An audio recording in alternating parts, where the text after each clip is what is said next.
Now, I already went ahead and calculated the calories for the pizza crust, and it comes out to 530 calories, which I think is amazing considering that when you go eat pizza at a restaurant, one slice is about 400 to 500 calories. Now, I'm talking about a whole 12-inch pie that's 530 calories, and I'm going to show you guys how to make that today.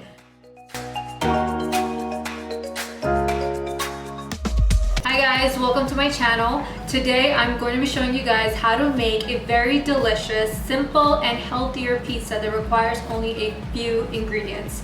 Now, the star of today's recipe is our Greek yogurt. So if you have self-rising flour at home, you will not need salt or baking powder, but if you're like me and you don't have any on hand, I will be showing you guys how to make some. Without further ado, let's get cooking. So to get started, I'm going to be using 1 cup of all-purpose flour.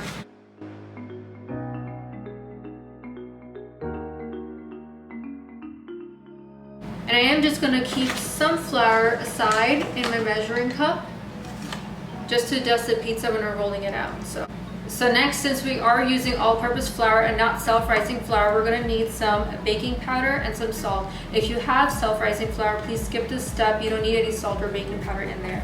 But if you're like me, then you're going to be adding 1.5 teaspoon of baking powder and 1/4 teaspoon of salt.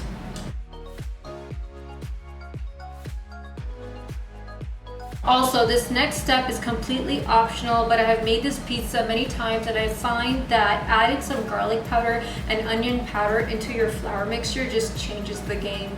So if you want that extra elevated flavor, go ahead, grab your onion powder and grab your garlic powder. You're gonna thank me.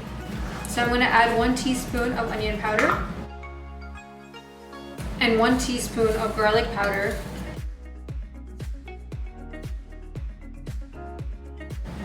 Then I'm gonna take 3/4 cup of non-fat plain Greek yogurt. The brand that I'm using is Chobani.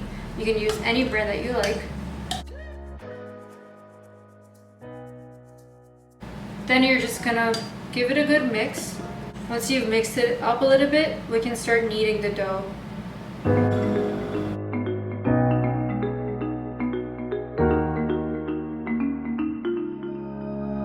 Now this ratio of Greek yogurt to flour should not make the dough super sticky. That way it's easier to roll out. If you feel like it's a little bit too sticky, you can go ahead and add a little bit more flour, but we are keeping track of our calories, so I don't recommend doing that.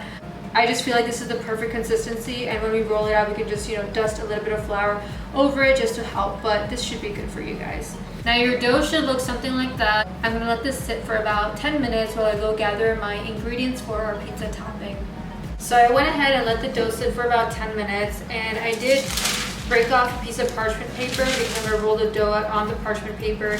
Now before you go ahead and transfer the dough onto your surface, I am gonna use a little bit of flour to just prevent the dough from sticking. And then you're going to just take your well-made dough and just press it down. Turn it on the other side and just get a little bit of that flour in there on the sides.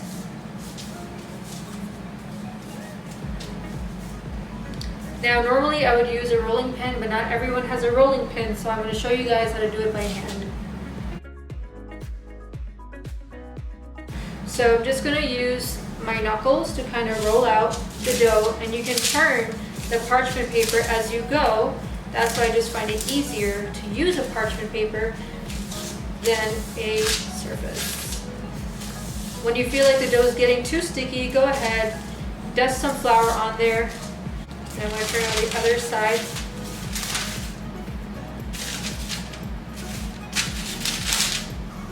Add a little dusting of some flour. Get all the sticky parts, and pretty much continue to use my knuckles and circular motion.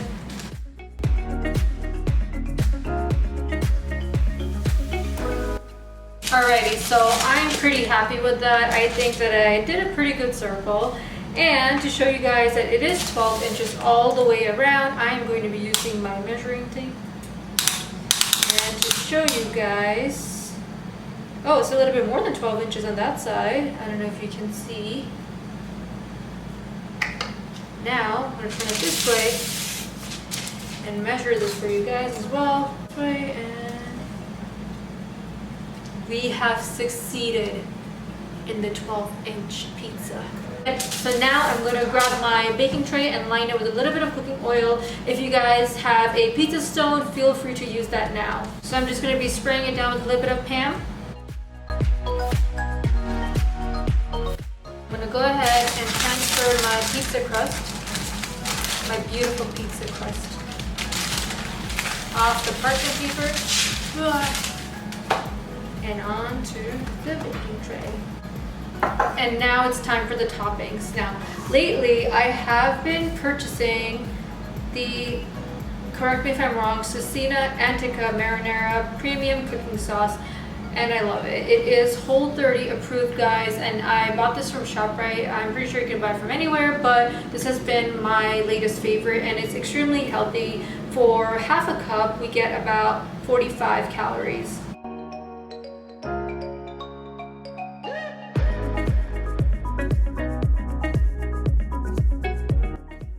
I'm going to be using some fresh basil, and guys, I have been waiting to put basil on my pizza, so today's the day that we're going to do that. If you don't have fresh basil, you can skip this step. If you don't like basil, you can put whatever it is you like to put on your pizza. Onions, peppers.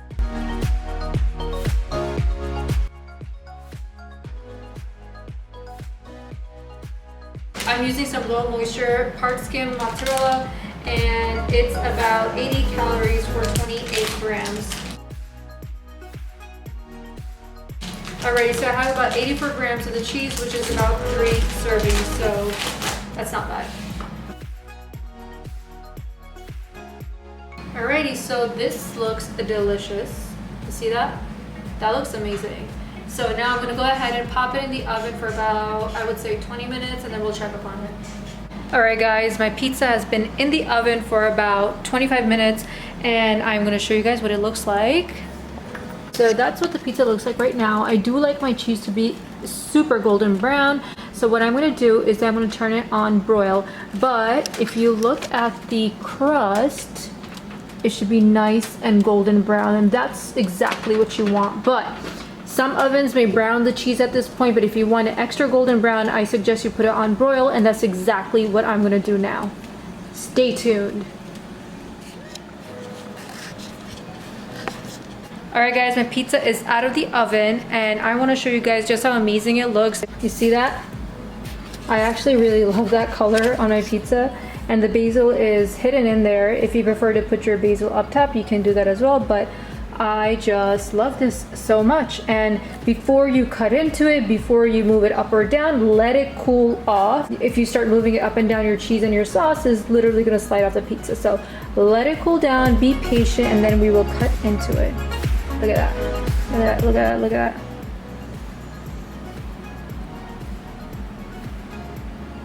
Alright guys, welcome back. The pizza is done. It looks delicious, it smells delicious, and I just can't wait to share it with you guys.